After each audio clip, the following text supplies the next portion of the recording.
Hey everyone, it's Adam Farkas. Welcome to another ODwire webinar. Thanks for coming out tonight. Before we get started, let's just go over some of the ground rules here. So first and foremost, I know that to everybody who came here tonight, who's a clinician, we promised you a Starbucks gift card. Be on the lookout for that in the coming week in your email box. If you don't get one, you know where to find me. Just reply to one of the emails that we sent you and that'll go right to me and we can get that all straightened out for you. Other big thing to know, on the right side of the screen tonight, you'll see a little box there that says questions. Feel free to type into that question box as the lecture unfolds this evening, and we're gonna have a little back and forth Q&A with our speaker at the end. So again, feel free to type throughout the lecture and I'll hold your questions aside until the end. Now, with that said, I think we all know why we're here tonight, right? It's all about the new OCT-A codes. Everyone was really excited that the code finally came out, right? We were all waiting, and we're all trying to figure out sort of how to code and how to bill, right, for this device. And I know many people here tonight have an OCT-A already, or they're considering buying one, and this is a huge consideration. How do you actually do it? And fortunately, we have someone here tonight with us who has been doing it and can help us, sort of navigate this new code. And he's here to answer questions as well at the end. So we can all try to sort of find our way through this process as the code obviously is brand new. So who we have here tonight, Dr. John Warren, who you may know, he's a veteran of ODwire webinars in the past. He's a private practitioner, and the critical thing about John, I think, and we were just talking about it off the air, is that he is essentially like everybody else, right? He runs his own practice. He's there in the trenches every day. And so he actually shares many of the same concerns as you do about how to do this. Beyond that, though, John is actually a respected author, and also one of the most tech-forward ODs who I've ever seen. In fact, so much so that he actually wrote his own EHR back in the day, and that is quite the undertaking if you've never tried to do something like that. So I can't think of a better person to, with technical skills, and who has the same sort of concerns about private practice as you might, trying to implement this new code. So John, with all that blathering out of the way, why don't I give you control and you can take it away and we can get things started. Sure. Thanks, Adam, and welcome to the bleeding edge of technology coding and trying to get paid for everything that we do.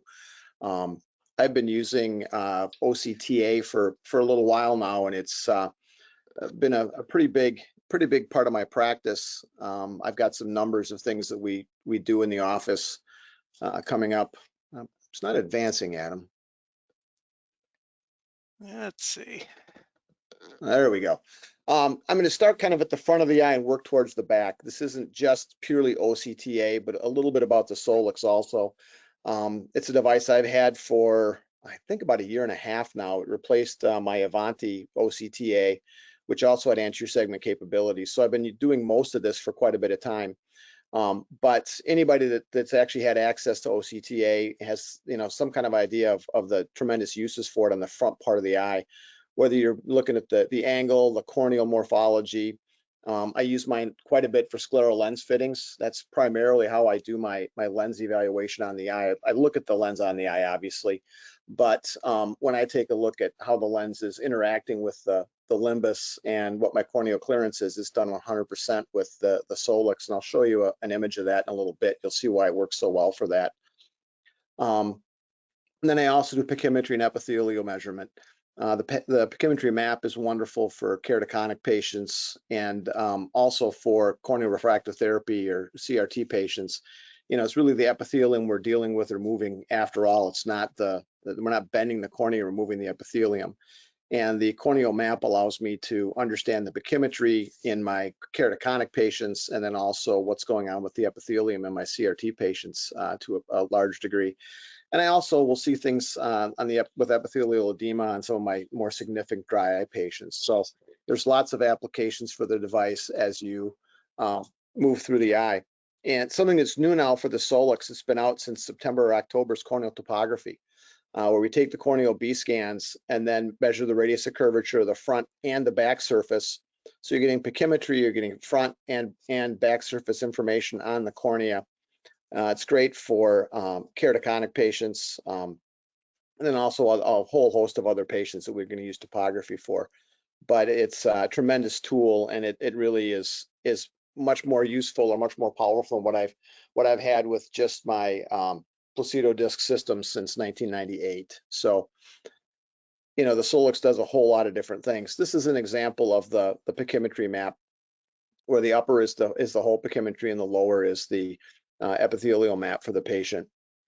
This is a patient that's got some pretty interesting things going on. I'm not going to get into the weeds on clinical aspects tonight, but and then it also does infrared meibomography, so you can measure them or image the meibomian glands, check the health of them, see which ones are filling, which ones are not, those sort of things. It's a black and white image like you're used to for meibomography, but that image can then be sharpened up and used for patient education and monitoring disease status or disease regression. The corneal map, this is a corneal map that's a little more useful. It actually it will show, this is an ortho-K patient, and it shows the epithelial thickness is changing. This isn't a change over time, but you can see the two eyes have had some significant epithelial remodeling. And then I mentioned scleral lenses. One of the things the Solix does is it has an extremely wide image. It's got an 18 millimeter wide image, and it's also 6 millimeters deep. So you can see really from the front of the lens all the way to where it interacts with the limbus. So it's really opened up a lot of applications for scleral lens fitting, or just looking at really interesting corneas. This obviously is a fit I'm not happy with and I'm changing, but it really lets you see what the lens is doing on the eye. I also use this scan to image my cataract patients. It's not something that's reimbursable, but it's something that's very powerful for patient education, where we'll actually be able to image all the way through the back surface of the phakic lens. And you can see the lenticular change, you can see the nuclear changes, and you can also see the posterior subcortical changes to show patients. It's really a powerful imaging tool. I actually send these along to my corneal or my corneal cataract surgeon to see these things. So, and then this is an example of the topography maps. So you've got pachymetry, you've got topography, you've got anterior and posterior elevation. It's an extremely powerful diagnostic tool. There's a little adapter that goes on the front of the device that allows you to get these measurements, whether it's a corneal map or it's topography or it's the anterior segment OCT. And this is the meibomian gland that I mentioned, and then also white light imaging of the cornea. Cornea and lids, we use that to image pinguecula, larger abrasions. There's not a cobalt blue filter, so you're not going to use fluorescein dye with it, but it's very, very good for imaging the anterior segment of the eye. So, those are some of the capabilities of the Solix from the anterior segment, and it's actually got 5 different CPT codes that you can use to bill. Gonioscopy may or may not be something you can technically bill from this. Check with the local carriers and see whether or not you're going to bill for gonioscopy with it. But it certainly does let me evaluate the angle to a degree to be comfortable with whether an angle is closable or not. You've got five different codes just in the anterior segment that you can use for reimbursement. And now into what a lot of you are interested in is the OCT and the OCT-A. As I mentioned, I had an Avante for a couple of years that I then upgraded to the Solix from. And just like when I started using corneal topography back in, I think, 1994, 95 in the refractive surgery practice I was in, and after a while felt like I couldn't practice without them. I've had from back in the time domain OCT period, I've actually had an OCT for quite some time, and have had OCT-A now for about 5 years. And it truly is something I feel like I can't practice without. I know my patients certainly benefit from it. There's so many pathologies that I'm going to image and I'm going to diagnose and follow with OCT and OCT-A. We tend to, because the Solix works so well and so quickly for our patients, we tend to use it right in our clinic flow. If we have a report we run every day out of our EHR that tells us all the patients coming in and what their diagnoses are. So I go over that with the staff. So for returning patients, we know which ones we're going to be imaging on the Solix and what scans we're going to be doing, so that we can make sure we do the right scan to follow up on and do any change analysis with. But there's a great benefit to the patient because we have same-day diagnosis for patients. Patients that come in that I'm following MactoGen or diabetic retinopathy, I can right at that time give them the entire case summation while I'm with them. I don't say, well, we'll bring you back, and then someone will call you later and let you know what we found when we do the OCT. So it lets me rule things in or rule things out and know whether it's a patient I need to refer at that moment or if it's somebody that I'm going to hang on to for a while. Early glaucoma and subretinal neovascularization are some of the things I can certainly make those decisions on extremely quickly, and it's to the patient's benefit as well as mine. My diagnostic efficiency with the OCT, OCTA is tremendously improved versus not having the device. The Solix also does fundus photography, so you can document pathologies. It's a white light camera, and it does, if you do a photo, you can be put into the reports you're doing for glaucoma or the retina, so you can see the nerve or you can see the retina that you've imaged. These are some examples of some of the scans you can do. This is a full range posterior segment or full range retinal scan that you can do. And this one is in a radial line configuration. It's got quite a few different scans we can do. It not only does a 6.4 millimeter by 6.4 millimeter scan like a lot of the other OCTAs do, but it does a 12 by 12 also. This is a tremendous scan for my diabetics and my hypertensive retinopathy patients, my vascular occlusion patients, because I can see so much more of the posterior segment and truly see the full vascular tree on these patients. It's great for follow-up, initial diagnosis, and patient education also. This is an OU report of the 6x4 by 6.4 scan, kind of the meat and potato scan that we do, the AngioView retina. And you can see it automatically divides the retina into 4 slabs: superficial, deep, outer retina, and choriocapillaris that you can use for different pathologies. The vasculopathies tend to be the top 2, the superficial and deep, and the outer retina and choriocapillaris more for the MactoGen patients. And then this is some of the glaucoma trending that you can take a look at. This has got the peripapillary RNFL in the T-SNP configuration you're used to, and it's got change over time. And then it also has the microvascular perfusion in the retina and in the peripapillary area. And I think I threw in an example of this scan. You can also do this scan, the previous scan, where you have the RNFL data and the GCC data instead of the perfusion data. But just in one scan, you can see the tremendous applications. I'm going to refer back to this scan. You don't need to remember just what it looks like, but refer back to the scan when I talk about coding in a few minutes.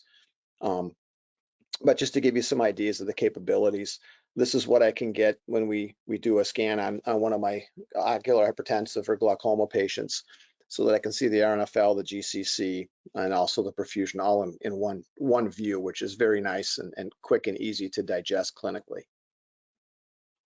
And these are some examples of the fundus photos. You can do some color separation with them also. So if I'd done a color photo of a patient, the upper left and upper right corners would have a color photo in there. When we do these on the glaucoma patients, we're getting a different photo for them for that day. So we don't put them through the flash, but if you want to, you certainly can. One of the things I want to mention with the Solix is it works great down to about a 2 millimeter pupil. We use ultra wide field imaging in my practice extensively. So many of our patients, even those with pathology, aren't necessarily dilated for primary visits or follow-ups. And we're able to run the Solix, very well down to about a 2.1 millimeter pupil, as long as the media is not tremendously opaque. If we have significant PSC cataracts, then we will oftentimes have to dilate the patients to get a better image. But all of the images that you saw here were done, other than the photos, were done through a non-dilated pupil. So we get very good data very easily and as part of our clinic flow. It works very, very well. And for the back part of the eye, we've got another 4 CPT codes: photos, retinal OCT, nerve OCT, and then now the new code 92137, which is OCT-A, specifically for the retina. It's new for 2025, 2025. I didn't run numbers before this, but I've billed out. Actually, I did. I billed out 44 of them so far this month, 44 or 45. We haven't gotten payments back on any of them yet, so I can't I can't tell you how easily the insurers are digesting this as of yet. I'm sure with this new CPT code, there'll be some hiccups with payers either not recognizing it or not knowing how to handle it at first. And it's been a mix of private insurance, Medicare Advantage plans, and Medicare itself. We haven't heard back from any of them, but that doesn't shock me. It's been only really in my office 3 weeks of, or 2.5 weeks of clinical care. So we use the device a whole lot. You know, my primary codes are 92134, 92137. Those are the ones I report the most. And it has changed, you know, my documentation slightly. I'll get into that in just a little bit. These are some ballpark code reimbursements, first for the anterior segment, of just what you can probably expect to get from different payers around the country. And it's going to vary by carrier, obviously, by contract, and by region. So, but just to give you some ideas of some of the fees you can expect from the front half of the eye. I ran some numbers where we did a period of about 700 exams. This is number of packs, gonios, external photos we did. And it was 53, and we had a net income. This is after write-offs and everything else, about $1,000. So in 700 exams, we did 53 billable procedures on the front half of the eye. That doesn't include any scleral lens fittings or ortho-K, where we, you know, the procedures and exams were rolled into the professional care for the fitting or the process. When you look at posterior segment, this is again the same time period, and we imaged 386, did 386 reimbursable images out of 752 eyes roughly, or not eyes, patients. This is an example of what we did. The visual fields were not included in the revenue calc. This was just a revenue calc from the optic nerve and the retina scans. So you can see if you use these devices, even without OCT-A, there's quite a bit of reimbursable income for the practice. I have a unique practice. I lied. I guess it was 876 visits, not 700 and some. But we had quite a few utilizations of the Solix and quite a bit of revenue. And again, this was pre-92137. So I had to figure out, you know, what can I expect with this new code? It's got a little bit higher reimbursement than straight up OCT does, which went down slightly for 2025. And it's specifically a retina code. And I think it's going to be a code that's not for epiretinal membranes or nevi as of right now, not for glaucoma, ocular hypertension, or other optic neuropathies or other optic nerve pathologies, because it specifically says retina. I know that I've been looking at the angiography of my patients, you know, the microvascular perfusion, parapapillary, and in the macular area when I do a glaucoma scan for the patient. But for me, it's going to primarily be a mactogen, diabetic retinopathy, hypertensive retinopathy, central serous, pigment epithelial detachment. You know, remember that OCT-A shows you moving blood. It doesn't show you static blood. So if it's a condition that doesn't involve neovascularization, blood supply, fluid, you know, it's not going to be something that's really going to have a clinical application, even though the scan may benefit you. It's probably not one that's going to be included in the global list of conditions that can be combined with OCT-A. So it's still a little nebulous where it's at. I think we're going to see this change and evolve over time. We'll probably see some codes added and some codes taken away. By codes, I mean the CP or ICD codes or diagnosis codes. So it will be evolving, I think, for the first 6 to 12 months. But when I took a look at the patients that I ran this on, about 80% of my retinal OCT-As are for mactogen, diabetic retinopathy, ocular hypertension, vascular occlusions, and those types of applications. So, and that's just what I looked at my historical data. I do a lot of epiretinal membranes. That's primarily my primary non-vasculopathy or mactogen code. But I took that number and I looked at what I had done previously with OCTs and tried to apply what my OCT-A numbers would be just to get a rough estimate. So it's kind of a back of the napkin calculation that I put together. I obviously did it in a spreadsheet, but they came up with. So I took a look at what I had done in 2024. I did 712 92135 exams. 80% of those is 570. that reimbursement at the new code around $52. It's going to again vary slightly by payer, maybe a little higher, probably won't be much lower than that. So in my case, it's a net revenue gain of just shy of $10,000 by having the higher reimbursement for those codes versus what will be the reimbursement going forward for 92134. So I've been using OCT-A clinically for 4.5, 5 years, and just been getting paid at the standard 92134 code. There hasn't been a specific code, but I should see a significant bump in my net revenue for things. I think I'm going to look at setting up a spreadsheet so people can kind of plug in the number of diabetic patients they have, number of fields they do, and come up with an estimate of what you could expect for reimbursement from an OCT-A device, not just on OCT-A. But the numbers are pretty striking. And for people that have a straight OCT that doesn't do angiography, they will see a reduction in reimbursement next year because the code did go down about 8 to 10%. So you will see a slight loss if you have just OCT and you're not doing OCT-A for patients that it's clinically useful for. So the net effect for me has been better patient care. I think that's number one. That's why I started using OCT-A even when there wasn't a specific procedure code for it. It lets me keep my patients that when you look at them and you go, gee, is there fluid there? Is there a subretinal net? Now I know. I can actually see the depth of any neovascularization, whether it's in the vitreous in a diabetic patient or whether it's in the RPE in an AMD patient. I can actually see where it's at, which you can't see with fluorescein angiography. So I tend to have a few more patient visits per year because of it, because I'll keep the patients in the office. If I have a doubt, I send them off to my retinologist. I'm not afraid to do that. But patients like being monitored in the same office that they go to. There's been more income even without the OCT-A code because I keep the patients in the office. I can provide all of the care that they need. It's a better patient experience. They're more comfortable in my office than they are at some stranger's office, obviously, just like they are in your office versus the retinologist's office. And they get the news today. They don't have to, fret and fear and wonder what's going to be happening, either because we don't bring them back in my office for testing after the fact, and I don't typically refer them out unless I'm pretty darn sure that there's something that needs to be surgically or intravitreally injected for that patient. So it's really allowed me to provide better patient care, and what it comes down to is a better patient experience in my office.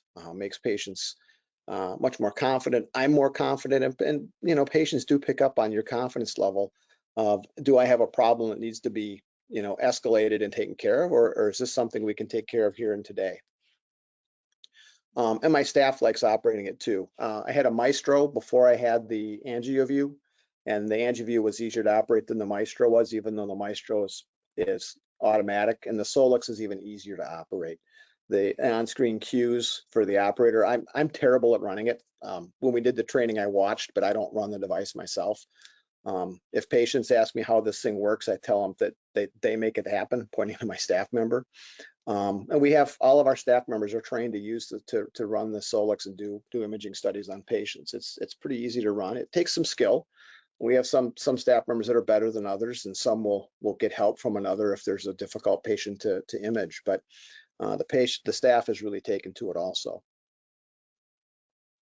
So I think we could throw it open for questions, Adam. I've blathered enough about what I do. I think the thing for people to keep in mind is that it's really about the patient, and if we keep the patient's needs first, we're going to obviously do well clinically and business wise.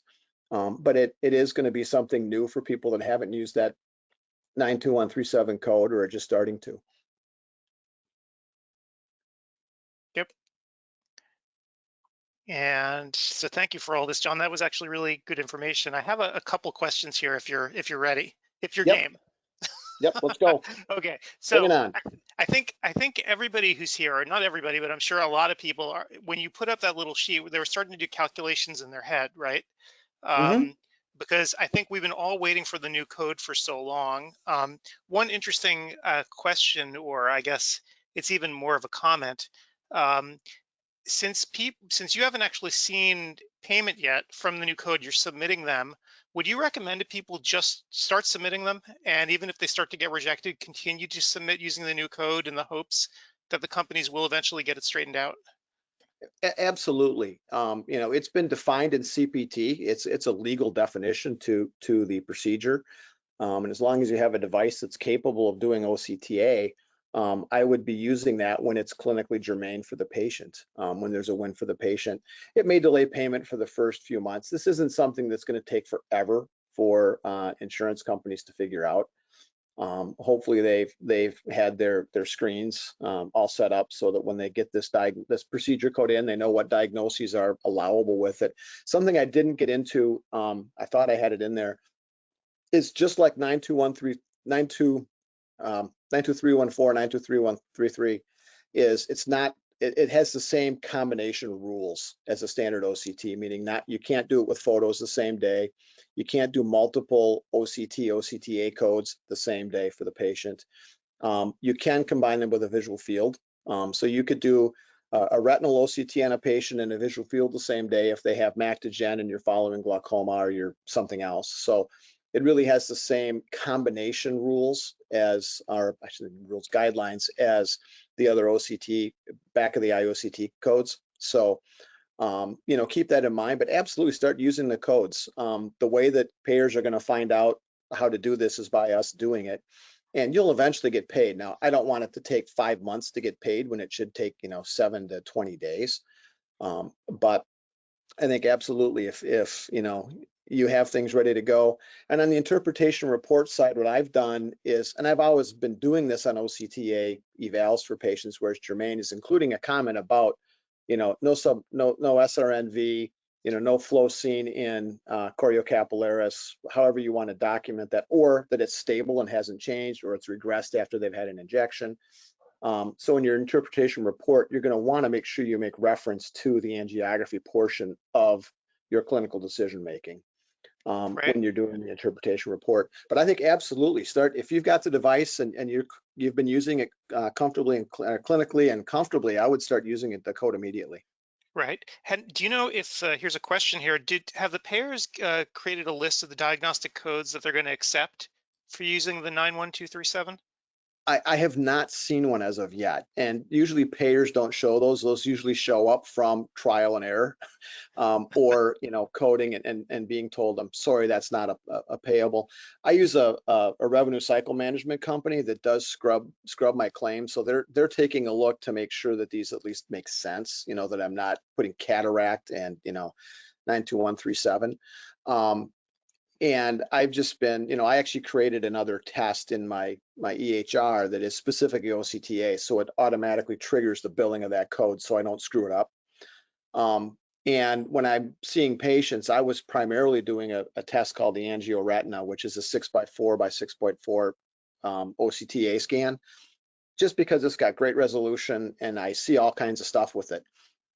Even on an epiretinal membrane patient, that's what the scan I was typically using. Because a lot of these people have multiple pathologies anyway. So I have actually changed my scan patterns a little bit of the scans that I'm ordering for patients.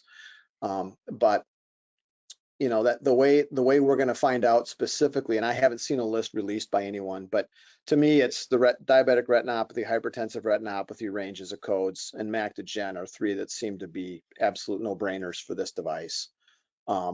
Dry and wet mac to gen, because the reason we're running this on a dry mac to gen patient is there something hiding under there I can't see? You can't always see an SRNV with a condensing lens or a photo or whatever you're using for the fundus exam. So, there's going to be a little bit of learning, and if you submit the code with OCT angiography and the payer says it's not payable with that combination, you can always, default to the 92134 and use just regular OCT for that, get reimbursed at a lower rate, but it's still going to be a valid code. Right. So interesting question here. And this is something that I don't think any one person can answer, but I'll put you on the spot anyway. Do you feel like OCT-A is going to become the standard of care in the future? And I think the reason that this person is asking this question is a good one, right? Let's say you have a plain old OCT right now, and you're thinking about trading up to a unit with OCT-A. if you know it's going to happen anyway at some point in the future, is it worthwhile doing it now when the reimbursements are going to be highest? Well, I think just purely as if you're looking at it as your accountant would, they'd say do it right now because, these codes will, as we saw with, what I was telling you off the air beforehand, when I got my time domain OCT, I think it was 67.50 an eye for the first codes that we were doing. So $135 roughly to image a glaucoma patient or a mac gen patient with a time domain OCT. We now know that it's $32 for both. So I think we can expect that same thing over time is going to happen to 92137.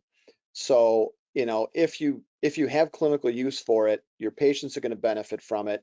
You're comfortable, learning how to interpret it. I would say absolutely go for it. I'd make sure that this isn't a plug for any one device, but that the device you buy they're not just slapping new software into the system, that it's actually been built to acquire enough data density. One of the things the Solix has is angioanalytics, and it actually allows, because the data is so dense and rich in the peripapillary and macular area, it actually allows it to do analysis of the microvascular beds.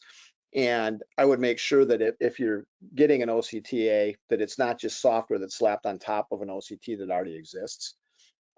Because that, if nothing else, has become obsolete pretty quick as the company actually develops an OCT-A specific unit. But I think if you have a patient base that is going to benefit from this now, there's no time like the future. Sorry, no time like the present, because in the future reimbursements aren't going to go up, and it's like the rental property that you don't have rented for 6 months, you can never recapture that revenue. So, Right.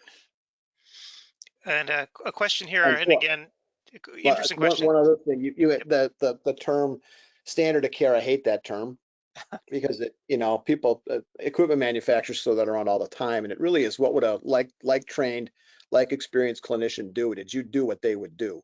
And it doesn't really involve hardware. Now, that being said, patients come to start to expect a level of care from practices if enough in the area are providing it. So in the patient's mind, I think you can get into that standard of care by not having an OCT. If you make timely referrals when you don't have OCT-A for fluorescein angiograms or a eval by somebody who has an OCT-A, there's nothing wrong with that. But that's not a great way to keep patients either. Right. Question here. So if you have a diabetic patient with no retinopathy, is there a reimbursable code for OCT-A that would work? Nope. It's diabetic retinopathy, not diabetes. So, and it's not a rule out code. So in my experience, it's not been, I'm going to go looking to see if there's diabetic retinopathy there. If there's no, in my practice, if there's no visible hemorrhage, exudate, thickening, anything else that's there, you can run the test, but if you don't find something, you're not going to be billing that test. So I don't use it as a fishing expedition. My diabetics don't get this run on them until, I actually see something. It's backwards. I think better care would be, once you've been diabetic for 3 to 4 years, we start doing one of these once a year on you, so we set a baseline for the microvascular density, so we can pick, because that's really the first thing we're going to see. You tend to see loss of microvascular bed before you see edema.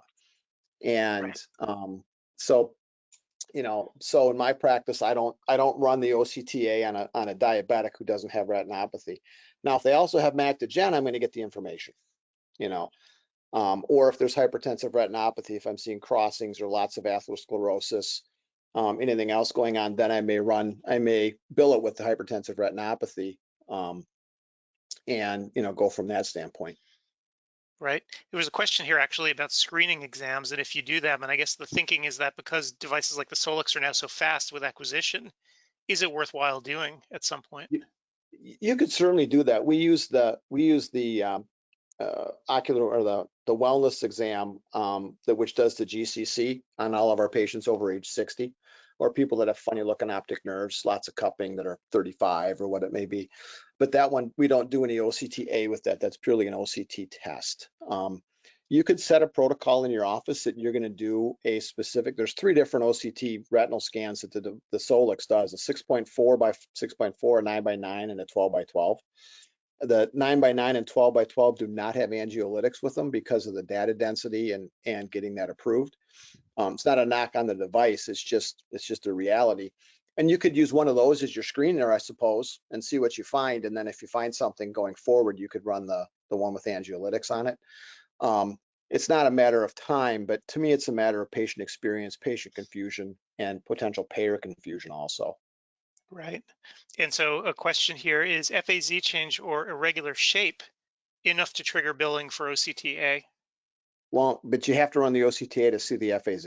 So Right. um, you could just run it and see what happens and then bill it if there's, but if you don't have a baseline and you can't tell change unless you run an OCT-A. So it's absolutely a metric I look at in my diabetic retinopathy patients. So it's totally a valid thing to judge and make notations on in your interpretation report. But if you don't run the OCT-A, you can't see the FAZ.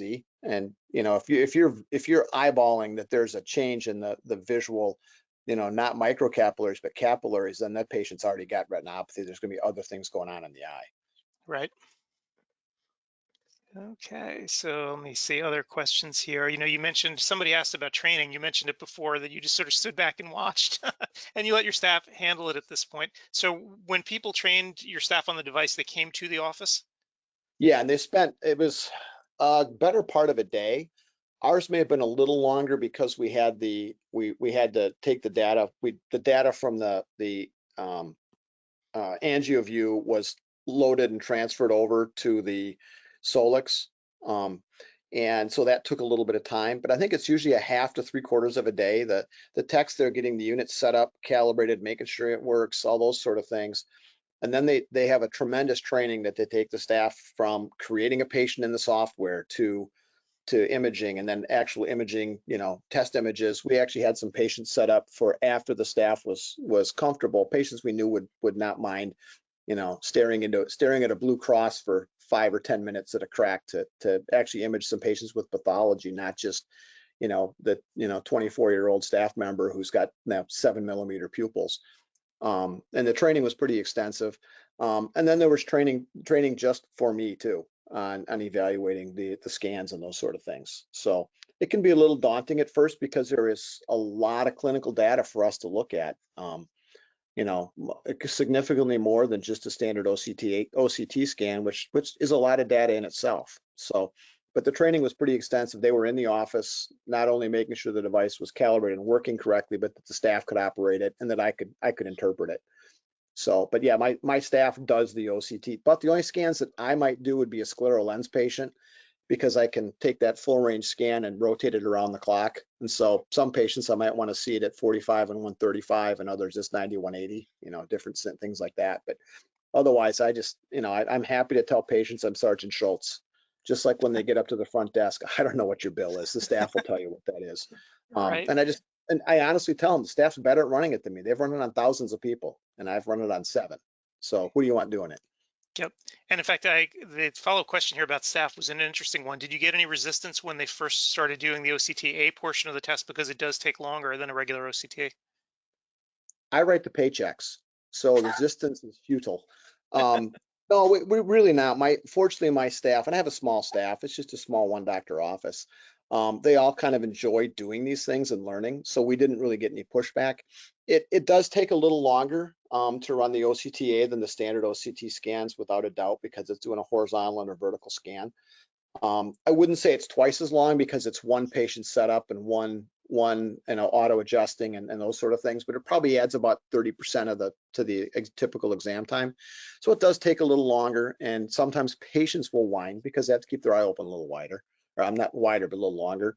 But it all just comes from setting expectations. Right. Great. Well, I think we're almost at the end. We've allocated 40 minutes to this particular talk because we're going to be at CWire this weekend. We're going to be replaying this webinar that we're doing right now multiple times so people can watch it again. But as we're getting to the end here, do you have any sort of final bits of advice for folks who might be thinking about taking the plunge into the world of OCT-A? Besides the obvious one where everyone always says, just do it. It's real important to keep in mind what an OCT-A is showing you as far as the data, and it's moving blood. It's not going to show you static blood. It's showing you blood inside vessels. And the way it works is doing, 2 scans back to back comparing them for any difference. And as long as the images are registered well, which the Solix does automatically, you don't have to do any of that. It looks for any difference between the scans, and that difference must be movement, and the only thing moving in the back of the eye is blood. So that's how it builds the vascular trees and the microvascular beds. And it automatically divides the retina into four cubes. And keep in mind that, you know, for the vasculopathies, you're really looking at the anterior portion of the retina from the ILM down. And for for mactogen patients, you're really looking at the outer layers of the retina. So the different slabs you're looking at, that was probably the thing I had to adjust to the most, was not just looking at the B scans and a thickness map, but actually looking at the different slabs that are there for OCT-A. But the information it provides you, and it takes probably 3 to 4 months to get to where you're quick at looking at these, and it doesn't add a little time to your data analysis. But once you've done it a bit, it becomes very quick and second nature. So you know, your practice will benefit, and as will you, by adding OCT-A without a doubt. Excellent. All right. Well, John, thank you so much for doing this tonight, and thank you everybody for showing up tonight. The conversation will continue on ODwire. We're going to have an archive of this webinar up there on the site. Feel free to ask questions there, and we'll keep the conversation going. So again, thank you everyone for coming, and I guess we'll see you online next time.